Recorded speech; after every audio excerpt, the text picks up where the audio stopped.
ആരോഗ്യരംഗത്ത് വൻ കുതിപ്പിനൊരുങ്ങി ഡൽഹി എന്നതാണ് വാർത്ത.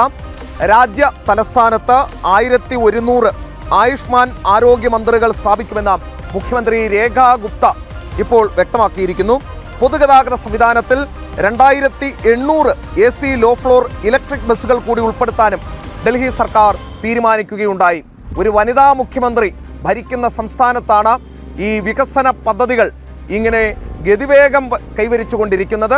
മറ്റൊരു വനിതാ മുഖ്യമന്ത്രി 15 വർഷം ഭരിച്ചു മുടിച്ച് ഒടുവിൽ ബംഗാളിൽ നിന്നും സർവ്വതും നഷ്ടപ്പെട്ട് ഇറങ്ങി നിൽക്കുമ്പോഴാണ് ഡൽഹിയിൽ ഈ കാഴ്ച കാണാൻ സാധിക്കുന്നത്. വെരി ഗുഡ് രേഖ ഗുപ്ത, വാർത്തയിലേക്ക്.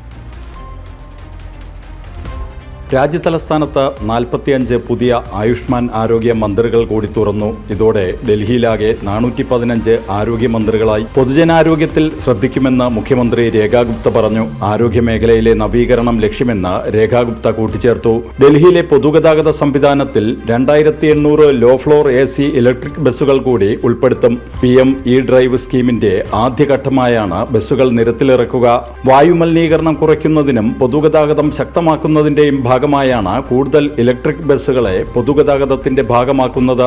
അടുത്ത വർഷം മുതൽ പുതിയതായി അനുവദിച്ച ഇലക്ട്രിക് ബസ്സുകൾ സർവീസ് നടത്തും. പൊതുഗതാഗത സംവിധാനം കൂടുതൽ ശക്തമാക്കുന്നതിനുള്ള നടപടികളാണ് ഡൽഹി സർക്കാർ സ്വീകരിക്കുന്നത്. 2028-29 വർഷത്തിൽ 14,000 ഇലക്ട്രിക് ബസ്സുകളുള്ള പൊതുഗതാഗത സംവിധാനത്തിന് രൂപം നൽകാനാണ് ഡൽഹി സർക്കാരിന്റെ പദ്ധതി. ജനം, ഡൽഹി.